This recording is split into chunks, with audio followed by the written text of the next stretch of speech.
नमस्कार, सी न्यूज़ भारत पर एक बार फिर से वक्त हो चुका है न्यूज़ बुलेटिन का। मैं हूं अखिलेश पांडे।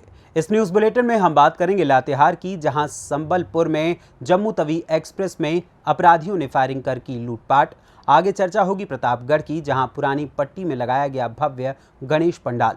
साथ ही बात होगी संभल की, जहां विधायक निधि से लगे प्याऊ से करंट लगने से हुई व्यक्ति की मौत। और भी तमाम खबरों पर आइए विस्तार से करते हैं चर्चा। आगरा से दिल को छू लेने वाली एक खबर सामने आ रही है। आगरा के 41 वर्षीय निवासी कुलदीप कुमार को जीवन को बदल देने वाली एक चुनौती का सामना करना पड़ा, जब एक दुखद दुर्घटना में उनका हाथ गंभीर रूप से घायल हो गया। उनके हाथ का सिर्फ 10% हिस्सा ही शरीर से लगा रह गया। जब कुलदीप कुमार नोएडा के जेपी हॉस्पिटल पहुंचे, अस्पताल में doctor Saurabh Kumar Gupta, associate director department of plastic aesthetic and reconstructive surgery और उनकी कुशल टीम ने सभी मुश्किलों का सामना करते हुए सफलतापूर्वक उनका इलाज किया गया। उन्होंने कहा कि इस प्रक्रिया में माइक्रोवैस्कुलर एनास्टोमोसिस को शामिल किया गया। ये एक ऐसी सर्जिकल प्रक्रिया है जिसमें छोटी छोटी ब्लड वेसल को बाल से भी पतले टांके का उपयोग कर सिला जाता है। इस तकनीक से खून का प्रवाह और सर्कुलेशन सामान्य हो जाता है। ऐसा हाथ पैर की उंगलियां में चरम मामलों में किया जाता है। कुलदीप के मामले में कोहनी पर ऐसा किया गया। नमस्कार, मेरा नाम डॉक्टर सौरभ गुप्ता है और मैं एसोसिएट डायरेक्टर हूँ जेपी हॉस्पिटल में plastic and reconstructive surgery department में। आज आपने प्रेस वार्ता की है, क्या जानकारी देना चाहते हैं, किस तरह की विशेष इलाज लेकर? जी, तो सर हम ये बताना चाहते हैं कि आजकल के जैसे कि हमारी फास्ट लाइफ है और सब चीज़ें हैं, तो ऐसी उसमें बहुत ज़्यादा इंजरीज़ और एक्सीडेंट्स आजकल बहुत होते हैं। प्लस ऐसी घटनाएं हो जाती हैं कि एकदम से जो आदमी है वो ये सोच नहीं पाता कि हम लोग क्या करें और ट्रीटमेंट के लिए कहाँ जाएं, कैसे करें। तो उस केसेस में हम ये बताना चाहते हैं कि जितनी भी जटिल परिस्थिति हो या किसी भी तरह की परेशानी हो, मतलब आपको कोई एक्सीडेंट में अंग कट के गिर जाए या कुछ भी हो जाए, तो ऐसी में घबराना नहीं है। किस तरीके से उस अंग को प्रिजर्व करके और किस तरीके से आपको हॉस्पिटल पहुंचना है। और आजकल माइक्रो सर्जरी इतनी एडवांस हो गई है कि आपके उंगली कटी हुई हो या हाथ कटा हो, इन सब चीज़ों को वापस शरीर से जोड़ा जा सकता है।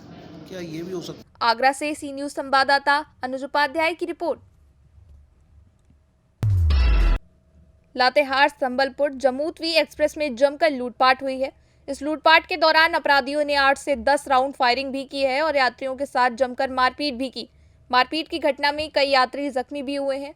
लूटपाट की पूरी घटना स्लीपर बोगी S9 में हुई। पुलिस ने बोगी से 2 खोखा भी बरामद किए हैं। ये पूरी घटना लातेहार और बरवाडी रेलवे स्टेशन के बीच की है। लूटपाट की घटना के बाद डाल्टनगंज रेलवे स्टेशन पर यात्रियों ने जमकर हंगामा किया। बता दें कि यात्री जख्मी लोगों के इलाज की मांग कर रहे थे और तुरंत FIR दर्ज करने की भी मांग कर रहे थे। देर रात तक यात्रियों का हंगामा जारी रहा। संबलपुर जम्मू तवी एक्सप्रेस करीब 1.5 घंटे तक डाल्टनगंज रेलवे स्टेशन पर ही खड़ी रही। घटना की जानकारी मिलने पर डाल्टनगंज रेलवे स्टेशन पर पलामू के सदर SDM राजेश कुमार शाह, RPF और JRP के अधिकारी मौके पर पहुंचे और यात्रियों को समझाया। लातेहार से सी न्यूज़ संवाददाता मोहम्मद अरबाज की रिपोर्ट। पुरानी पट्टी स्थित गणेश पंडाल के आयोजक ओम बैटरी पॉइंट के प्रॉपर राइटर प्रदीप तिवारी ने भगवान गणेश जी के पंडाल को लगाया है, जिसका नाम पुरानी पट्टी का राजा रखा है, जिसमें सुबह 10 बजे आरती पूजन होता है और शाम को 7 बजे बच्चों द्वारा मनमोहक झांकी प्रस्तुत की जाती हैं, जिसमें मुख्य रूप से मौजूद रहे वार्ड नंबर 2 के सभासद राजेश सरोज और अन्य सहयोगी कृष्णा टेंट हाउस, कल्लू वर्मा, धीरज त्रिपाठी, सजन लाल रजक, राजेश रजक, सीताराम शर्मा, विशाल शर्मा, अभय शर्मा, राजकुमार विश्वकर्मा समेत सभी मोहल्ला निवासी और भक्तगण मौजूद रहे। प्रतापगढ़ से सी न्यूज़ संवाददाता शिव कुमार सोनी की रिपोर्ट। विधायक निधि से लगे प्याऊ में करंट लगने से वाल्मीकि समाज के राहुल पुत्र सर्वेश की मौत हो गई थी। राहुल ने पानी पीने के लिए टंकी से हाथ टच किया था, तभी वो मूर्छित होकर वहीं गिर गया। एम्बुलेंस को सूचना दी गई, मगर 1 घंटे तक न आने पर 108 को फोन किया गया था। इसके बाद असमौली CHC में दिखाया गया था, जहां से इसको जिला अस्पताल रेफर किया था। जिला अस्पताल के इमरजेंसी रजिस्टर में समय अंकित है 10:55 पर जिला अस्पताल में मृत्यु घोषित कर दी गई थी। परिजनों का आरोप है कि अभी 4 बजे तक थाने में पोस्टमार्टम करने से संबंधित पेपर पुलिसकर्मी अभी तक नहीं लेकर आए हैं। आखिरकार परिजन ये हंगामा कर अब थाने गए हैं। डॉक्टर का कहना है कि मरीज संबल हॉस्पिटल में हमारे यहाँ 11 बजे लाया था। ब्रेड डेट था। असमौली थाना क्षेत्र के टांडा कोठी निकट प्याऊ पर राहुल पुत्र सर्वेश पकौड़ी खाकर पानी पीने के लिए गया था। स्थानीय लोगों का परिजनों का कहना है कि प्याऊ में पहले से ही करंट आता रहा, मगर इस पर किसी ने ध्यान नहीं दिया। परिजनों का आरोप है संबंधित लोगों पर कार्रवाई होनी चाहिए। देखिए कि आप हॉस्पिटल में आए हैं, आपके क्या आरोप हैं और किस तरीके का मामला है जो मौत हुई है करंट से? सर मैं ये जानना चाहता हूँ, जो हमने रिपोर्ट लिखवाई है असमौली थाने में जो हमने लिखवाई है, असमौली विधानसभा विधायक पिंकी यादव के जल प्याऊ से मृत्यु हुई है। उसमें उन्होंने क्या लिखा उसमें ये लिखा है कि बिजली के कारण, लाइट के करंट के कारण मृत्यु हुई है। किसने बोला ये ऐसे लिखो? असमौली एसओ साहब ने, दरोगा जी ने। दिखाइए जरा, दिखाइए। ये लिखवाया कि करंट के कारण मृत्यु हुई है। दिखाइए सामने। मतलब करंट के खत्म होती है। विधायक नीति के नहीं, कुछ नहीं लिखवाया। आप चाह रहे थे कि विधायक नीति के? जी सर। अच्छा, कितने बजे आप यहाँ आए थे और अब आपका टाइम हो रहा? हम दिल्ली से आया था सर, मैं लगभग 2-2:30 बजे दिल्ली से मैं गाँव पहुँचा हूँ। उसी के बीच में 3 बजे 3:30 के आसपास थाने में था। नहीं, सुबह से कागज अभी तक जो है नहीं हो पाया सर, रिपोर्ट ही नहीं लिखवा रहे। मेरे भाई भी वहीं बैठे हैं। नहीं, अब आपके जो कागज आए हैं सुबह से अब आए हैं यहाँ पे? जी सर। थाने से क्या टाइम हो रहा? टाइम सर 4:30 हो रहे हैं। क्या हुआ, किस तरीके से करंट लगा और क्या नाम है उनका? जी सर, ग्राम टांडा कोठी के रहने वाले हैं। अड्डे पे पकौड़ी खाने गए थे और चौराहे पे पकौड़ी के बराबर में एक प्याऊ लगा हुआ है, वहाँ पे जो है पकौड़ी खा के पानी पीने चले गए थे। वहाँ पे जो टोंटी दबाई तो ऐसे ही हाथ चिपका हुआ रह गया वहाँ पे। तो वहाँ से जब एक तरफ को साइड में को हमने डाला उसे, जिसे लाइट ने पकड़ा था, तो एम्बुलेंस को फिर फ़ोन भी करा तो कम से कम 1 घंटे के बाद में एम्बुलेंस आई मनोटा ब्लॉक से ग्राम टांडा कोठी तक, जो 7-8 किलोमीटर है, वो 1 घंटे में आई वहाँ पर। तो वहाँ से फिर असमौली ले गए, असमौली ब्लॉक को। असमौली ब्लॉक से फिर संभल ट्रांसफ़र कर दिया, जिला अस्पताल भेज दिया। जिला अस्पताल संभल। यहाँ डॉक्टर ने मैंने दिया। यहाँ उसका नाम क्या है इसका? राहुल। पिता का नाम? सर्वेश। अब ये पीएम के लिए नहीं लेके जा रहा, क्या हो रहा? नहीं, कोई सुनवाई नहीं हो पा रही सर। 10 बजे से आए हुए हैं यहाँ पे। थाने से चिट्ठी नहीं आई अभी तक? नहीं। डॉक्टर साहब, जिस तरीके से अभी एक व्यक्ति सुबह का 10:55 पे यहाँ आया हुआ था हॉस्पिटल में, क्या हुआ? करंट लगा हुआ है? करंट लगा हुआ है या नहीं ये तो पता नहीं, बट एक राहुल पुत्र सर्वेश हमारे पास आया था लगभग 11 बजे के आसपास, जिसमें कि जब हमने देखा पेशेंट को तो पेशेंट ब्रॉड डेड था, जो कि रेफर था असमौली CHC से।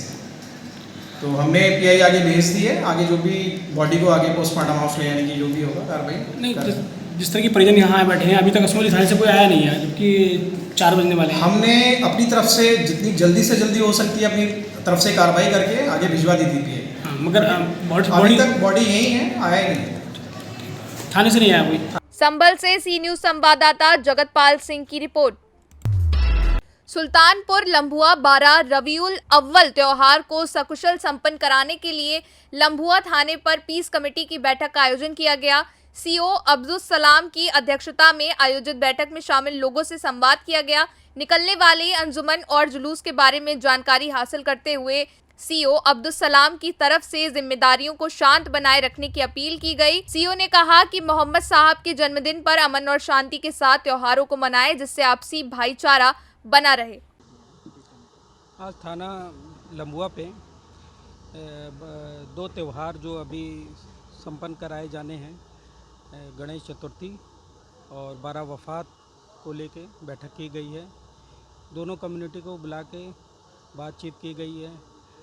28 तारीख जिस दिन 12 वफ़ात जो प्रॉफिट मोहम्मद सल्लल्लाहु अलैहि वसल्लम के बर्थडे पे मनाया जाता है, उस प्रोग्राम के लिए कि उस 28 तारीख को अगर गणेश चतुर्थी की कोई मतलब प्रतिमा विसर्जन का कार्यक्रम है 28 तारीख में, तो हम दोनों कोशिश कर रहे हैं कि मतलब दोनों पक्ष का आमना सामना ना हो और दोनों त्यौहार सकुशल संपन्न कराए जा सके। दोनों कम्युनिटी से बात कर ली गई है।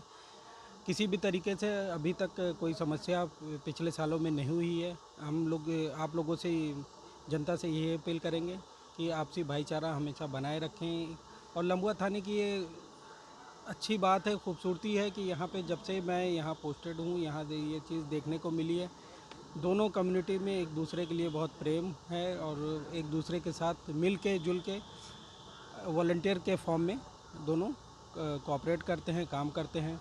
बाकी बात रही सुरक्षा पॉइंट ऑफ व्यू से, तो ड्यूटी चार्ट प्रिपेयर कर ली गई है यातायात के लिए कि आवागमन किस तरह से सुचारू तरीके से रखा जा सके, क्योंकि इसमें जुलूस होगा, अंजुमन होगी, तो इस चीज़ को इंश्योर कराया जा सके। सुल्तानपुर से सी न्यूज़ संवाददाता वाजिद हुसैन की रिपोर्ट। फिलहाल के लिए इस न्यूज़ बुलेटिन में बस इतना ही। देश दुनिया की तमाम खबरों के लिए देखते रहें सी न्यूज़ भारत, और खबर आपके साथ, आपके हाथ।